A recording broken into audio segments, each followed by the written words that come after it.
आगे बढ़ते हैं 2022 के विधानसभा चुनाव में समाजवादी पार्टी के साथ जनवादी पार्टी ने भी गठबंधन किया था, लेकिन पार्टी को चुनाव लड़ने के लिए कोई सीट नहीं मिली थी। हमारे संवाददाता अनिल यादव ने जनवादी पार्टी के अध्यक्ष संजय चौहान से खास बातचीत की। देखिए। विधानसभा चुनाव के दौरान जनवादी पार्टी भी समाजवादी पार्टी के साथ गठबंधन का हिस्सा थी। नतीजे आ चुके हैं और नतीजों पर बात करने के लिए हमारे साथ जनवादी पार्टी के अध्यक्ष संजय चौहान जी हैं। संजय जी, आप लोगों ने मेहनत बहुत करी, बड़ी यात्राएं निकाली, रैलियां करी, लेकिन नतीजे मन मुताबिक नहीं आए। देखिए, वोट ऑफ परसेंटेज हमारे बढ़े हैं। बीजेपी अलायंस से मात्र 2% वोट हमारा कम है। सीटें हमारी 2 गुना 3 गुना बढ़ी और यह साबित करता है कि बीजेपी को उत्तर प्रदेश से कमज़ोर किया जा सकता है और बीजेपी का विकल्प दिया जा सकता है। और 2024 के लोकसभा के चुनाव में समाजवादी पार्टी भाजपा को यहाँ से उसकी सीटें इतनी कम कर देगी कि सेंट्रल में उनकी सरकार नहीं बनेगी। आप इतने कॉन्फिडेंट नजर आ रहे हैं। ओम प्रकाश राजभर तो कह चुके हैं कि पहले चरण के चुनाव के बाद ही उन्हें अंदाजा हो गया था कि गठबंधन हार रहा है। देखिए, ओम प्रकाश राजभर को ये अंदाज़ा होता कि समाजवादी पार्टी की सरकार नहीं आ रही है तो वो हमारे साथ नहीं होते, वो बीजेपी के साथ होते। वे आए ही हमारे साथ इसलिए कि उनको लगा कि समाजवादी पार्टी की सरकार बनने वाली है, इसलिए हमारे साथ आए। ये कह देना कि हम पहले चरण में ही जान गए हैं, मैं इससे कोई इत्तेफाक नहीं रखता।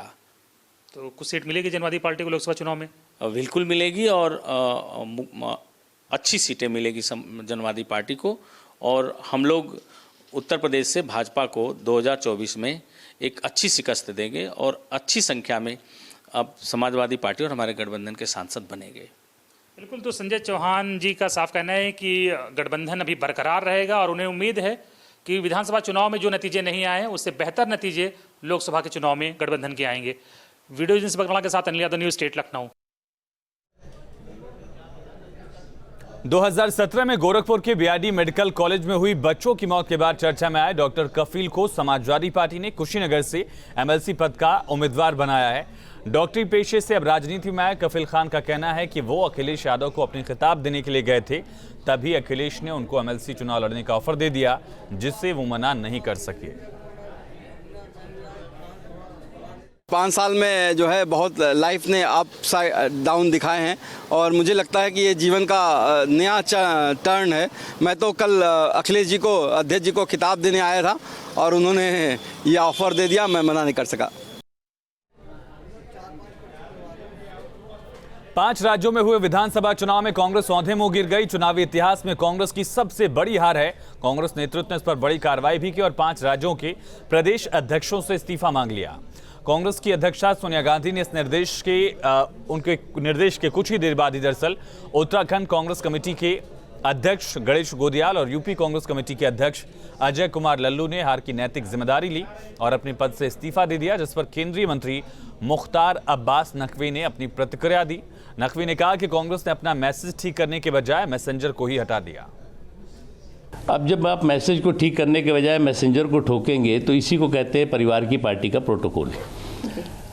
आपका जो निगेटिव मैसेज है, नकारात्मकता से भरपूर मैसेज है, उसको ठीक करने के बजाय आप मैसेंजर को ठोकेंगे तो कुछ फायदा नहीं होगा। जी। गणेश गोदियाल के कांग्रेस प्रदेश अध्यक्ष पद से इस्तीफा देने के बाद पार्टी में हलचल जारी है। प्रदेश संगठन महामंत्री मथुरा दत्त जोशी ने कहा कि आलाकमान जो निर्देश देगा उसके हिसाब से ही आगे काम किया जाएगा। उन्होंने कहा कि चुनाव से जुड़े सभी लोगों को इस्तीफा देना चाहिए क्योंकि चुनाव में सभी की जिम्मेदारी होती है। आपको बता दें कि मंगलवार को सोनिया गांधी ने 5 चुनावी राज्यों के प्रदेश अध्यक्षों से इस्तीफा मांगा था, जिसके बाद गोदियाल ने अपना इस्तीफा भेजा। अध्यक्ष जी का इस्तीफा आया है तो क्योंकि चुनाव सामूहिक नेतृत्व में लड़ा गया है, क्योंकि एक व्यक्ति विशेष की जिम्मेदारी नहीं मानी जा सकती।